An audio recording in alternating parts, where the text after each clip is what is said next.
spread of the coronavirus. Spread of a deadly new virus. How deadly is it? How fast can it spread?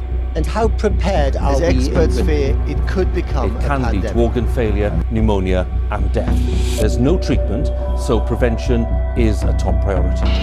The recent outbreak of a novel coronavirus, now called COVID-19, has left many of us worried and paranoid about our own health, as well as interacting with other people and carrying out everyday tasks, such as traveling on public transport. At the time of filming this video, the number of people diagnosed with the virus worldwide is nearing 100,000, and the number of people who have died is currently over 2,000, and is set to continue rising. Fears are growing that it won't be possible to stop the global spread of coronavirus.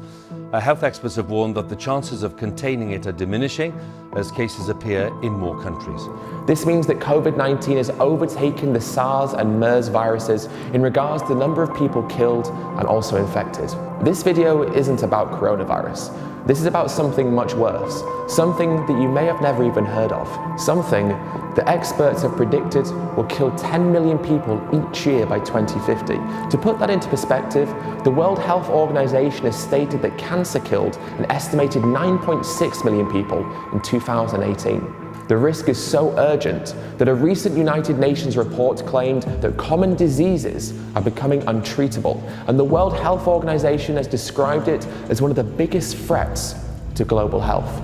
The risk is antibiotic resistance, a problem that occurs when bacteria adapt, gradually causing antibiotics to become less and less effective until we are left with diseases that we are unable to treat. If we can't get this under control, by 2050, not long, the worldwide toll will be 10 million deaths a year. Currently, around 700,000 people around the world die due to antibiotic-resistant diseases every single year, with over 200,000 of those deaths coming from a drug-resistant tuberculosis. Yet even though the number of people being killed right now by antibiotic resistance dwarfs the number of people at risk from COVID-19, many of us have never heard about this problem. The problem is becoming so severe that issues like urinary tract infections and STDs are becoming resistant to treatment. There is even a super-resistant strain of gonorrhea, which has developed resistance to nearly all of the antibiotics used for its treatments. A world without usable antibiotics is a world where the diseases and infections that we currently regard as being trivial could become deadly. Illnesses like pneumonia could kill tens of millions of people, as could sepsis. Organ transplants would be extremely dangerous, and cancer-fighting chemotherapy will be severely affected as antibiotics are needed to fight off infection as chemotherapy destroys our white blood cells.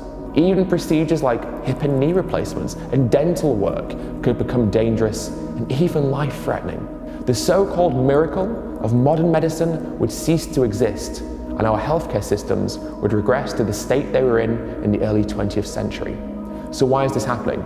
Well, firstly, because doctors and medical professionals are handing out too many antibiotics, leading to calls for them only to be given out when they absolutely have to be. An even bigger and more widespread problem is related to the food that we eat.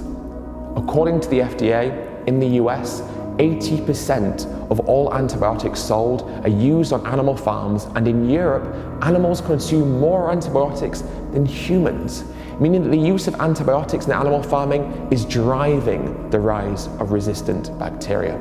Our consumption of animal products is creating one of the biggest threats to human health on our planet right now, due to the fact that we raise animals in such a horrific way that they require antibiotics to keep them alive just long enough so that we can then cut their throats or kill them in a gas chamber and then eat them. On much of the planet, most meat animals get antibiotics every day of their lives, not to cure illnesses, but to fatten them up and to protect them against the factory farm conditions they are raised in.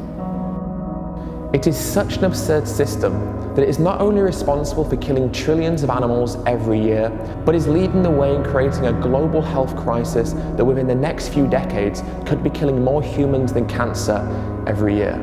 It is also worth mentioning that the new coronavirus COVID-19 is reported as starting in an animal market where wild animals and live animals are traded as well, meaning that again, in the same way as outbreaks have been caused in the past, our exploitation of non-human animals has created the new coronavirus outbreak.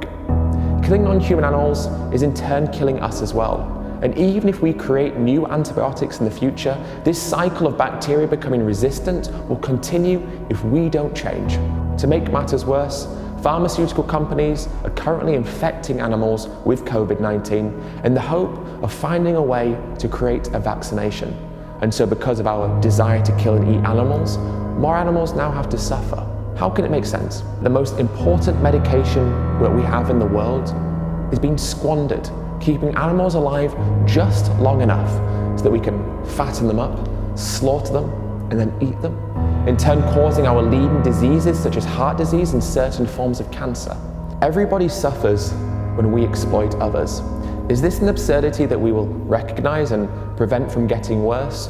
Or will we continue to turn a blind eye and then in the future look at our children and tell them that we're sorry, but bacon just tasted too good?